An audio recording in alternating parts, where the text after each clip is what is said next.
I'm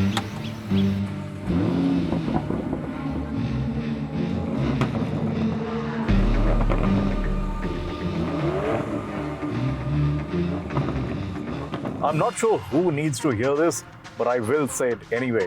I was heartbroken when Lamborghini decided to do an SUV, which eventually went on sale in late 2017, early 2018, with a rather distinct name, Urus. I wasn't ready for one of my favorite supercar makers to submit defeat to the SUV frenzy building up around the globe. I was not ready for it to go from making road-hugging, crazy-looking, power-puking supercars to producing tall, wayward, pointless people carriers. It would be an uninspiring thing to do, and I was confident that a brand as mental as Lamborghini would not ever give up its racing boots for Wellingtons. But it did. Not for Wellingtons, but for a very different type of racing boots.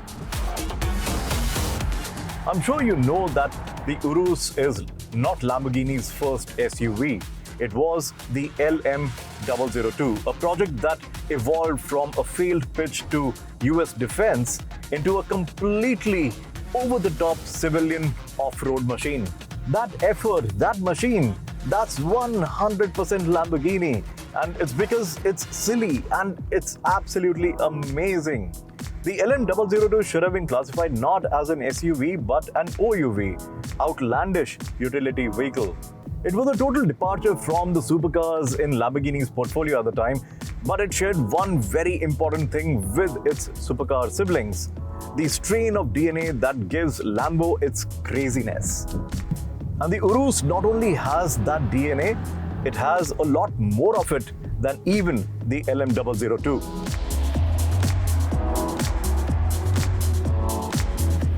And no matter how much I dislike the thought of Lambo making noises in the super SUV category, the fact of the matter is that the Urus drives over 50% of the brand's sales, which gives it enough money to keep on producing the supercars that you and I lust over.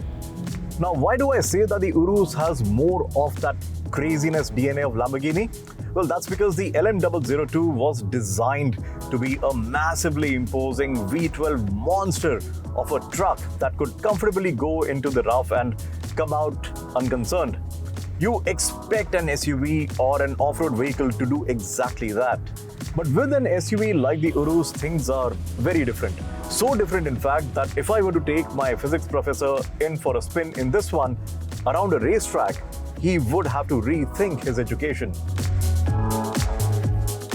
Building an SUV that can decimate even some sports cars on racetracks is mind-bendingly amazing if you think about it from an engineering perspective. That's what the Urus was designed to do, and the Performante, which is this variant of the Urus, is designed to do that to an even greater extent. The Urus is a very radical take in typical Lamborghini fashion on the established SUV norms of design.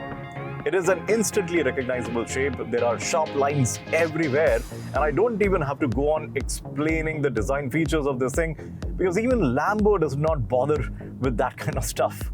But where the Performante is different from the regular Urus is in the details that give it the nameplate justifying credentials. It has been given a heavy dose of carbon fiber. Front bumper, carbon fiber. Bonnet including the air outlet, carbon fiber roof, wheel arch trims. There are fins at the end of the rear spoiler which are made of carbon fiber. So yeah, there is a lot of that expensive stuff going on. While the Urus Performante is still a big SUV, it tries to manipulate and cheat air in a lot of very interesting ways. The air curtains in the front, they direct the air over the front wheels, and the bonnet's air outlet, that also contributes to aero efficiency. And there are two spoilers at the back. Together they give the Performante a 38% advantage in rear downforce. And the one mounted on the top with fins at the ends is inspired by the one on the Aventador SVJ, and that's very cool.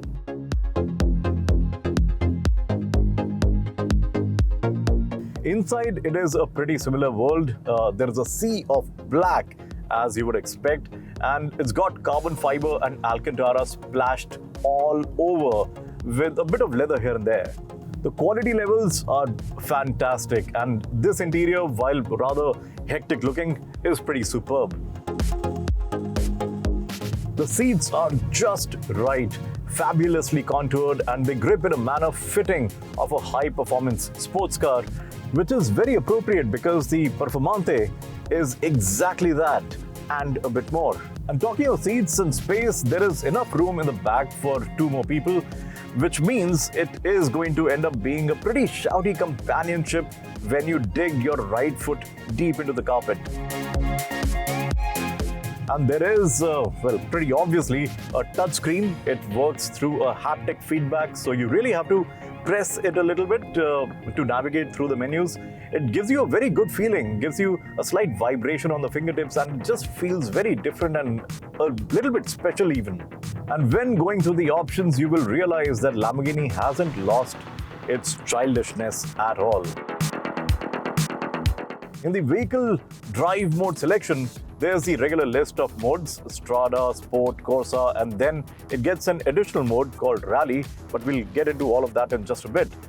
But the thing that I'm most amused by is another mode called Ego. And this one, it allows you to set the traction, the handling, the ride according to your preference. And you can also do that with these buttons over here and this stock, which is labeled as Ego. But the thing is, it's called Ego. It's an ego massage of sorts for the owners, that they are going to choose their own levels of performance. Other manufacturers, they call this kind of feature as individual or custom. Not Lamborghini. They're like, it's an ego massage and we will call it Ego. It's brilliant, kick-ass, and just juvenile in the most amazing way.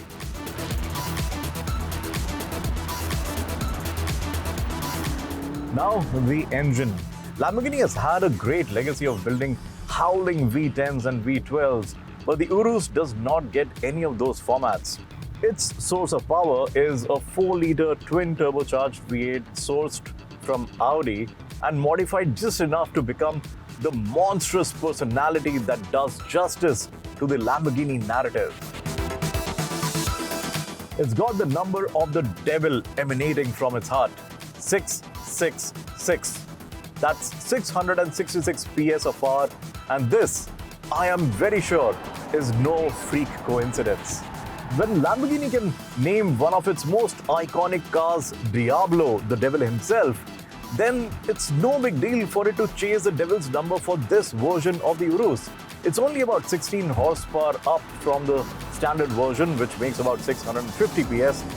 But the torque figure on both the standard and the Performante of the Urus is the same at 850 Newton meter. So there you go. More proof that it was perhaps an intentional chase to get the devil's number of 666. The Performante weighs about 50 kilos, well, 47 to be precise, lighter than the standard Urus, but it's the sheer force of the engine that defines this car, and it's totally crazy to feel how that power is delivered through the differentials onto the road. This thing has rear wheel steering and gets a new torque vectoring differential that manages the torque distribution by increasing the ratio in drive as well as coasting scenarios.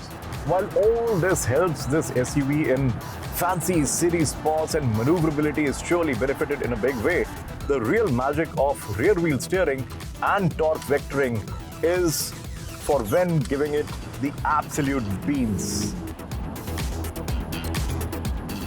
The Performante also gets new steel springs that have lowered the chassis by 20 millimeters, and the car's track is wider by about 16 millimeters.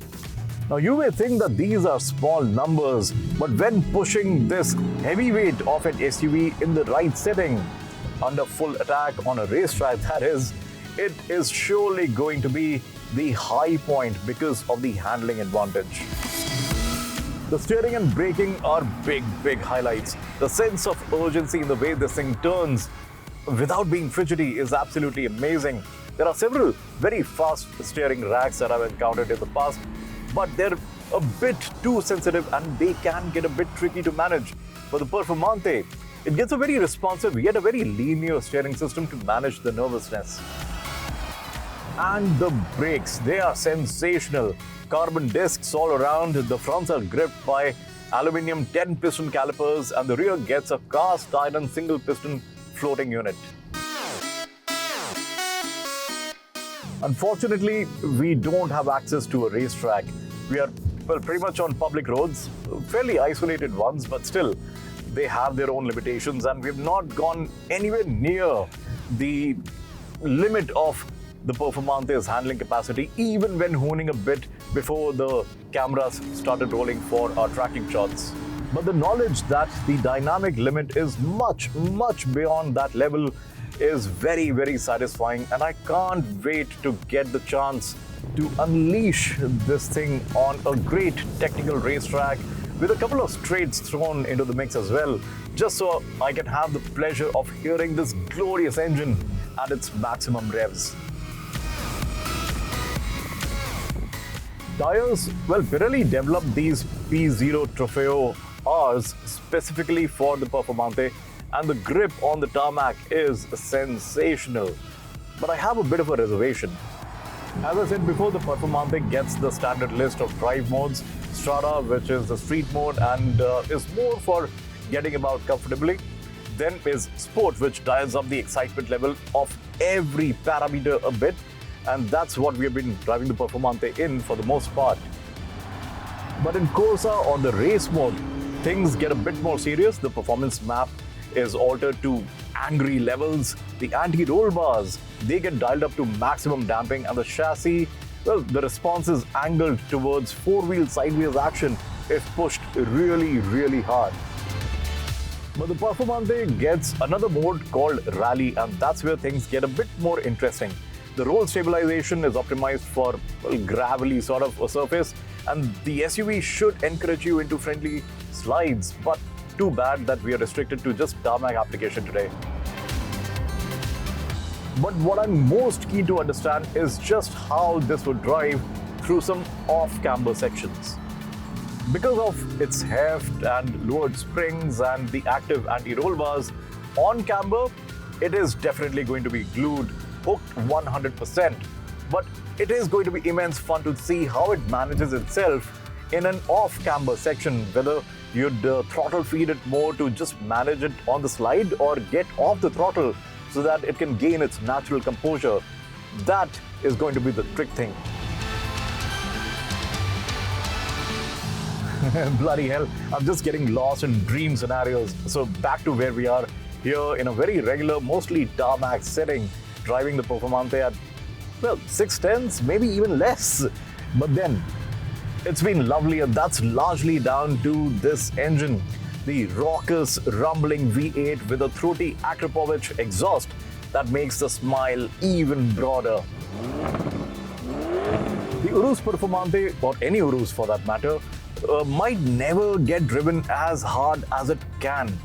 I've seen several owners drive them just out and about, and they only dig deep on the accelerator in a straight line, reducing the thing to a drag racing flaunt item.